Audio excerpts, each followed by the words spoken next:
دہرائیں گے. اور آج بھی آپ میرے ساتھ کھولیں اور مکاشفہ کی کتاب اس کے پہلے باب کی 19ویں آیت کو ہم دیکھیں گے.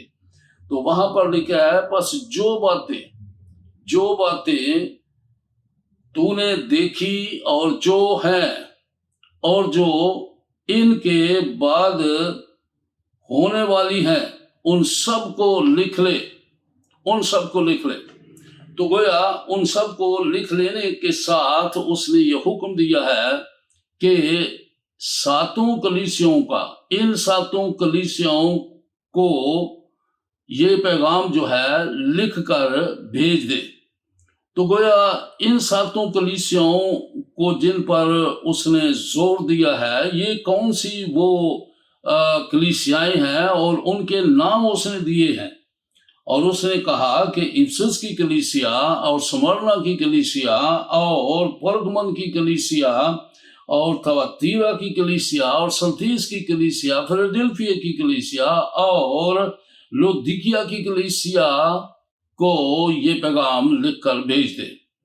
اب اس پیغام کی ایک بڑی اشد ضرورت کو بھی پیش کیا گیا ہے اور اس نے کہا اس لیے ان کو بھیجنا ضروری ہے کہ جو کوئی بھی اس کو پڑھے گا، جو کوئی اس کو سنے گا، جو کوئی اس پر عمل کرے گا وہ مبارک ہوگا کیونکہ وقت نزدیک ہے.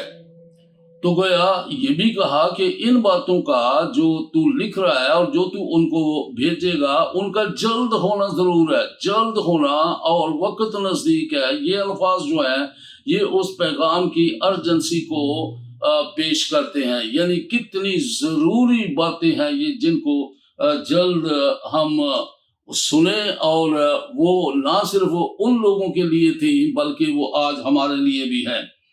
اب اس نے کہا ان کلیسیاؤں کو یہ پیغام بھیج دے. تو اس کا مطلب یہ ہے کہ وہ کلیسیائیں جن کو یوحنا رسول جانتے تھے اور وہ یہ 7 کلیسیائیں تھی. اب یہاں پر سوال پیدا ہوتا ہے یسوع نے کیوں ان 7 کلیسیاؤں کے بارے میں کہا؟ اس لیے کہ یہ 7 کلیسیائیں یوحنا رسول کی نگہبانی میں تھی اور اس نے کہا ان 7 کلیسیاؤں کو یہ پیغام لکھ دے. تو گویا یہ ایک پہلا حصہ ہے جہاں پر ہم نے دیکھا کہ 3 حصوں میں ہمیں یہ تشریحی خاکہ جو ہے یہ ملا ہے ساری کتاب کا. تو پہلے حصہ میں ہم یہ پیغام سن رہے ہیں اور اس پیغام کے اندر آج کلیسیاؤں کے تعلق سے ہم بات کر رہے ہیں. اور سب سے پہلے کلیسیا جو افسس کی کلیسیا ہے اس کے بارے میں ہم پڑھتے ہیں اور سنتے ہیں کہ افسس کی کلیسیا کو اس نے کیا پیغام بھیجا ہے. ایک پیغام جو ہے وہ کامن ہے ان 7 کلیسیاؤں کے لیے، اور وہ کیا ہے؟ وہ یہ ہے کہ جس کے کان ہوں وہ سنے کہ روح کلیسیاؤں سے کیا فرماتا ہے. تو میرے عزیزو اس جگہ پر ہم اس بات کو بھی جانیں کہ کلیسیاؤں کا بہتر استاد جو ہے، اچھا چرواہا یا اچھا استاد جو ہے وہ روح القدس ہے. تو روح القدس جو ہے وہ ہمیں ان تمام باتوں سے واقف کر رہا ہے جو خدا کے دل کی باتیں تھی. تو یہاں پر افسس کی کلیسیا سے ہم شروع کریں گے اور ان 7 کلیسیاؤں کے بارے میں ہم مختصر روشنی ڈالیں گے. اب یہ 7 کلیسیاں جو ہیں یہ کلیسیا کے زمانہ کے 7 دور کو بھی پیش کر رہی ہیں. 7 دور ہیں جن کی نمائندگی کر رہی ہیں. اب 7 دور سے مراد یہ ہے کہ افسس کی کلیسیا اس دور کے اندر ہے جب پہلی صدی کے اندر رسولی زمانہ تھا.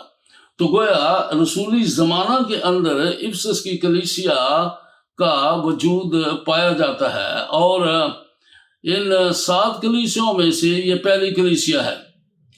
اب یہ افسس کی کلیسیا جو ہے یہ ایک بڑی خاص اہمیت رکھتی ہے اس بات کے لیے اکثر لوگوں کا یہاں پر آنا جانا، دولت مند لوگوں کا بھی بڑا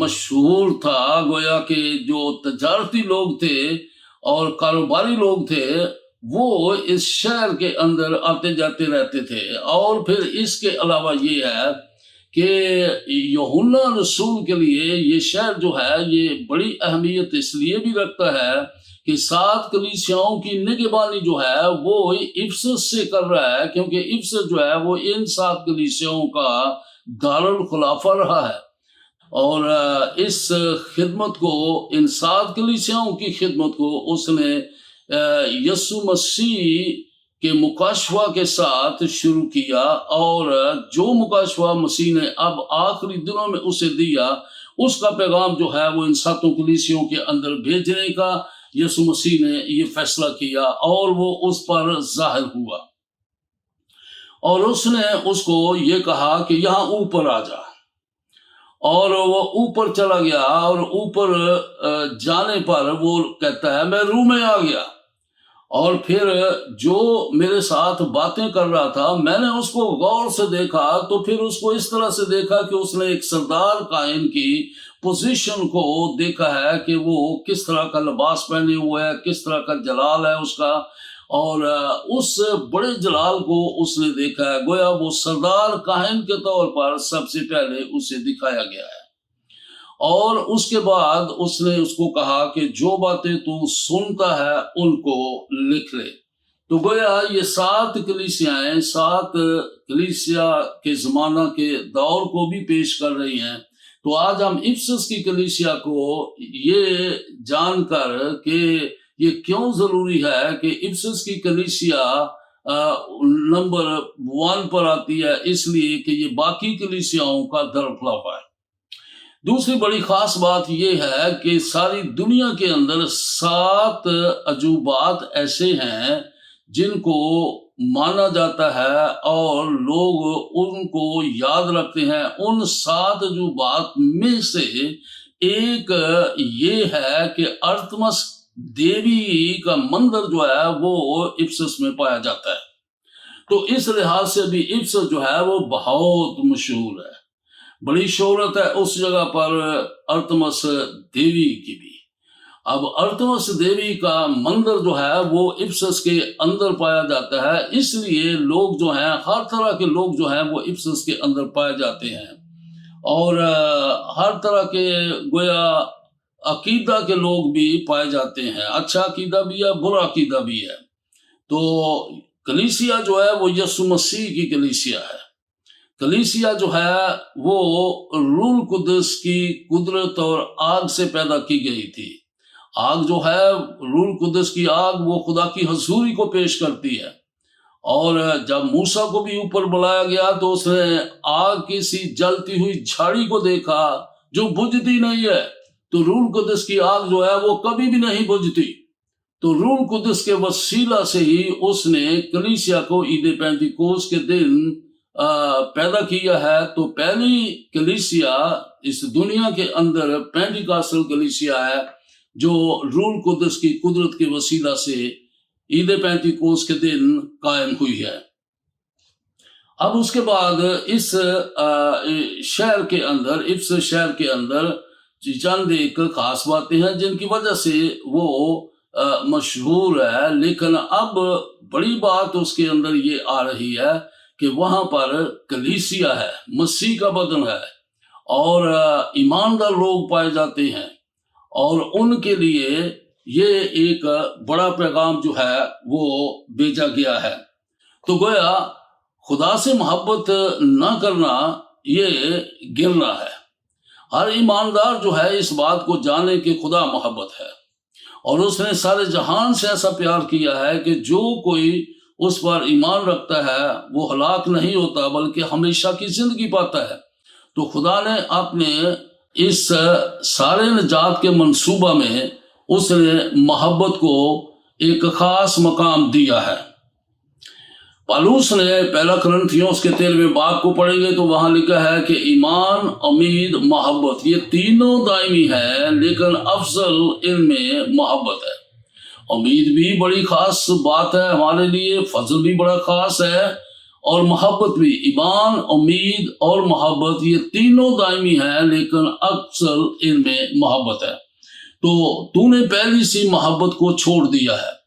تو جو کلام اس وقت کیا جا رہا ہے افسس کے خادم کے لیے، افسس کے فرشتہ کو یہ لکھ۔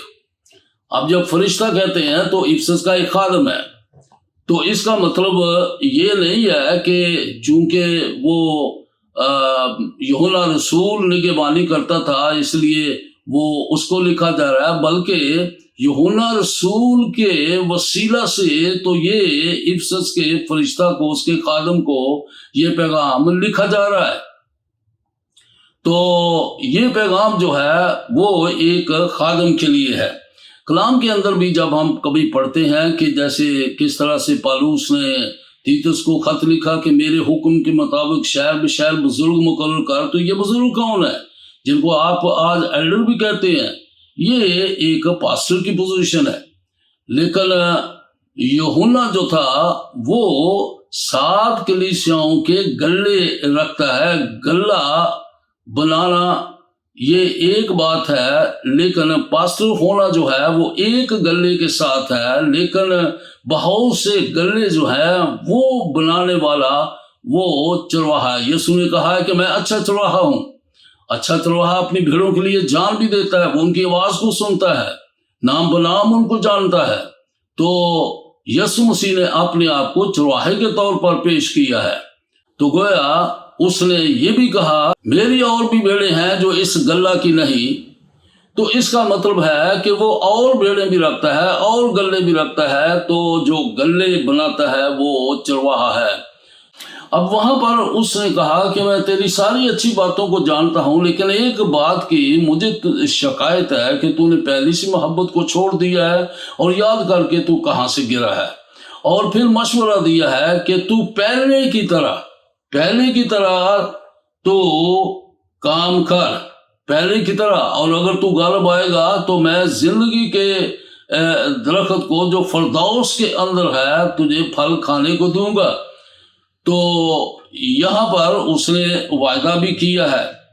پھر اس کے بعد یہ بھی کہا ہے اس نے کہ کچھ ایسے لوگ ہیں جو نقلیوں کی تعلیم کی ہیں، تو ان سے بھی نفرت کرتا ہے، میں بھی نفرت کرتا ہوں۔ تو یہاں اس کی جماعت میں نقلیوں کی تعلیم کے لوگ بھی پائے جاتے ہیں۔ تو گویا خداوند کا یہ ایک بڑا آج بھی منصوبہ ہے کہ کلیسیاؤں کے ساتھ، خادموں کے ساتھ، ایمانداروں کے ساتھ وہ ساری باتیں کرے، کوئی بات بھی نبوت کی جو ہے وہ پوشیدہ نہ رکھی جائے، بلکہ وہ یہ چاہتا ہے کہ خادم جو ہیں وہ بھی اس لائق ہوں، یعنی ان کے لیے بھی توبہ کرنے کی باتیں ہیں۔ تو یہاں اس نے کہا جو غالب آئے اور توبہ کرے، اور افسس کی کلیسیا کے فرشتہ کو یہی کہا پس توبہ کر اور پہلے کی طرح کام کر۔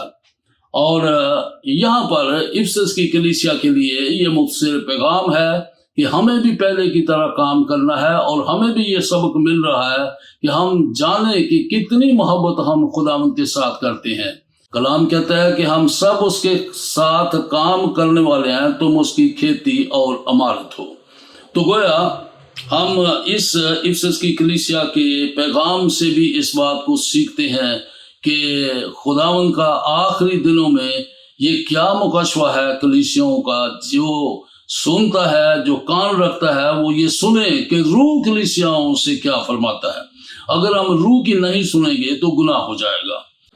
شرع کی مخالفت کرنا اگر گناہ ہو سکتا ہے تو روح القدس کی مخالفت کرنے سے بھی گناہ ہو سکتا ہے۔ تو اس لیے میرے عزیزو، آپ ان آخری دنوں کے اندر یسوع مسیح کا مکاشفہ جو ہے وہ سنیں کہ وہ کیا فرماتا ہے۔ جس کے کان ہوں وہ سنیں کہ روح القدس کیا فرماتا ہے۔ اب یہاں پر ایک نشاندہی جو ہے وہ کی گئی ہے۔ آگے دوسری کلیسیا جو ہے وہ سمرنا کی کلیسیا ہے۔ اب سمرنا کی کلیسیا کا دور جو ہے وہ پرسیکیوشن کا ہے۔ تو گویا سمرنا کی کلیسیا کے لیے یہ ہے کہ وہ کس طرح سے دکھ سہنے والی کلیسیا ہے۔ سمرنا کا بڑا خوبصورت شہر تھا، اور اس کے لیے بھی خاص کئی ایسی باتیں ہیں جن سے یہ سمرنا کا شہر جو ہے یہ مشہور ہے۔ اور وہاں جب کبھی بھی کوئی ایسا سلسلہ ہوتا تھا مقابلتاً، چاہے وہ کھیلوں کا ہو چاہے جنگ کرنے کا ہو، تو سمرنا کے لوگ جو ہیں وہ کہتے ہیں ہم ہمیشہ فتح پاتے ہیں۔ تو گویا ان کا جذبہ جو ہے وہ اس بات کو ثابت کرتا ہے کہ یہاں پر مسیحی لوگ بھی جو ہیں وہ کیسے ہوں گے۔ تو یسوع مسیح نے یہ بھی کہا کہ سمرنا کی کلیسیا کے فرشتہ کو یہ لکھ کہ میں تیرے کاموں کو جانتا ہوں۔ تو اس نے کہا کہ جو اول اور آخر اور جو مر گیا تھا اور زندہ ہوا، وہ یہ فرماتا ہے میں تیری مصیبت اور غریبی کو جانتا ہوں، میں تیری مصیبت اور غریبی کو جانتا ہوں کہ تو دولت مند ہے، مگر تو دولت مند ہے، اور جو اپنے آپ کو یہودی کہتے ہیں اور ہے نہیں بلکہ شیطان کی جماعت ہیں، ان کے لعن طعن کو بھی جانتا ہوں۔ اب یہاں پر میسج جو ہے تھوڑا فرق ہے، اور اس میسج کے اندر بھی اس نے کہا ہے کہ جہاں تو رہتا ہے وہاں پر شیطان کی جماعت جو ہے وہ تیرے لیے بڑی مصیبت دکھ پیدا کرتی ہے، پرسیکیوشن ہے۔ اور جب کبھی بھی کسی ایماندار کو کوئی سزا دی جاتی تھی تو اس کے لیے یہی سوچا جاتا تھا بہت بڑی سزا ہوگی، بہت بڑی سزا ہوگی، لیکن خداوند نے ایسا ممکن کیا کہ موسٹلی 10 دن سے زیادہ ان کو سزا نہیں دی گئی۔ اس لیے یہ بات بھی عام ہو گئی کہ اگر سزا ملتی ہے تو 10 دن کی ملے گی۔ تو یہاں پر بھی کہا گیا تمہاری آزمائش ہوگی اور 10 دن تک مصیبت اٹھاؤ گے، 10 دن تک مصیبت اٹھاؤ گے، لیکن اگر تو وفادار رہے گا، جان دینے تک بھی وفادار رہے تو زندگی کا تاج پہنو گے۔ تو اس لیے یہاں پر یہ بات بھی کی گئی ہے، اور ایک بڑا وعدہ یہ دیا گیا ہے کہ اگر کوئی غالب آئے دوسری موت کا اس کے اوپر کوئی نقصان نہیں پہنچے گا۔ تو گویا دوسری موت جو ہے وہ کیا ہے؟ دوسری موت جو ہے وہ آگ اور گندک سے جلنے والی جھیل کے اندر بھیجنا خدا کا یہ بڑی سزا ہوگی، اور اس کو دوسری موت کہا گیا ہے۔ جہنم کی سزا کو دوسری موت کہا گیا ہے۔ تو اس دوسری موت کا اس شخص پر کچھ بھی نہیں ہوگا جو جان دینے تک بھی وفادار ہوگا، تو وہ زندگی کا تاج پائے گا۔ تو اب یہاں پر اس بات کو جاننا بڑا ضروری ہے کہ گو ہم مرتے ہیں، اور پھر بھی یہ لکھا ہے کہ جو مسیح میں سو گئے ہیں وہ مرتے نہیں ہیں بلکہ سوتے ہیں، اور پھر ایک وقت آئے گا کہ گنہگار کی قبریں کھولی جائیں گی اور ایمانداروں کی بھی قبریں کھولی جائیں گی۔ پہلی قیامت اور دوسری قیامت کا ذکر کیا گیا ہے مکاشفہ کتاب کے اندر۔ تو پہلی قیامت جو ہے وہ ایمانداروں کے جی اٹھنے کی بات ہے، اور دوسری قیامت جو ہے وہ گنہگاروں کے جی اٹھنے کی بات ہے، لیکن ایک ہی وقت میں نہیں اٹھیں گے، دونوں کے اندر 1000 سال کا وقفہ ہے۔ جب کلیسیا اٹھا لی جائے گی اور یسوع مسیح بادلوں پر آئے گا تو ایمانداروں کی قبریں جو ہیں وہ کھل جائیں گی، اور اس وقت ان کو ایک جلالی بدن جو ہے وہ دیا جائے گا، اور ہم جو باقی زندہ ہوں گے، یہ نہیں ہے کہ سب مر جائیں گے۔ جب یسوع بادلوں پر آئے گا تو کچھ لوگ زندہ ہوں گے، تو ہم جو باقی زندہ ہیں ہم بدل جائیں گے۔ تو گویا اس وقت جو مردوں میں سے جی اٹھے ہیں وہ جو بدل گئے ہیں، ایک ہی وقت میں ہم اٹھائے جائیں گے اور مسیح کے ساتھ رہیں گے۔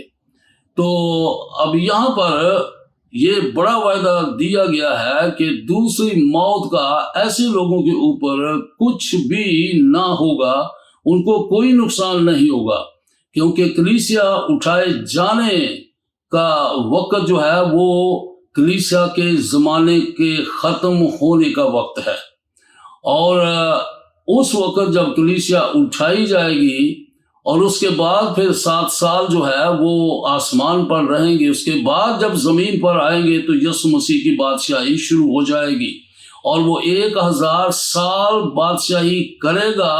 تو تب آخری دنوں میں تخت عدالت پر وہ بیٹھے گا تو گنہگاروں کی قبریں کھولی جائیں گی، لکھا ہے سمندر بھی اپنے مردے دے دے گا، اور ان گنہگاروں کو اب توبہ کا میسج نہیں ملے گا۔ ان کو اس جہنم کے اندر بھیج دینے کی بات ہوگی اور یہ ان کے لیے دوسری موت ہوگی، تو گویا یہ جانیں کہ ایماندار اور گنہگار کے جی اٹھنے کے اندر کم از کم 1000 سال کا فاصلہ ہے۔ تو گویا یہ وہ باتیں ہیں جو ہمیں ان کلیسیاؤں کو میسج دینے سے ملتی ہیں، مکاشفہ کی باتیں ہیں۔ آج ہمارے لیے بھی ایسی ہی باتیں ہیں، تو گویا ہمارے لیے بھی پرسیکیوشن ہے، ہم کئی طرح سے آزمائے جاتے ہیں، کئی طرح سے ہمارے ایمان کے عقیدہ کے خلاف ہمیں لوگ جو ہیں وہ ستاتے بھی ہیں، لیکن یسوع نے کہا کہ آپ اگر کوئی آپ کو میرے نام سے ستاتا ہے یا دکھ دیتا ہے تو خوشی منانا، نہایت شادمان ہونا، کیونکہ انہوں نے مجھے بھی اور نبیوں کو بھی اسی طرح ستایا تھا۔ تو میرے عزیزو، ہم آخری دنوں کے اندر رہ رہے ہیں اور ان ساری باتوں کو بھی یاد رکھیں، خدا کے وعدوں کو یاد رکھیں، اپنے غالب آنے کی فتح مندی کو یاد رکھیں کہ اگر کوئی غالب آئے گا تو دوسری موت سے ان کو کچھ نقصان نہ پہنچے گا۔ تو گویا یہ غالب آنے کی باتیں ہیں، تو غالب اس وقت آئیں گے جب پہلے توبہ کریں گے۔ تو ایماندار کو بھی کہا گیا ہے پس توبہ کر، جان دینے تک وفادار رہے تو میں تجھے زندگی کا تاج دوں گا۔ سو خداوند آپ کو برکت بخشے۔ آئے ہم دعا مانگیں۔ وفادار آسمانی باپ، تیرا شکر، تیری تعریف کرتے ہیں تیرے کلام کی دولت کے لیے، تیری تعلیم کے لیے، نصیحت کے لیے، اور اے خداوند ان تمام ہدایات کے لیے جو روح القدس کے وسیلہ سے اے خداوند تو ہمیں دیتا ہے۔ بس تو جو سارے نظام کو اپنے کلام کی قدرت سے سنبھالتا ہے، تو ہر ایک ایماندار کو جنہوں نے آج تیرے کلام کو سنا ہے، اور اسے ان کو توفیق دے کہ وہ اے خداوند جتنی باتیں وہ پڑھتے اور سنتے ہیں ان سب پر عمل کریں، کیونکہ وقت نزدیک ہے۔ ہم سب کچھ خدا باپ، بیٹے اور روح القدس کے نام سے مانگتے ہیں، آمین۔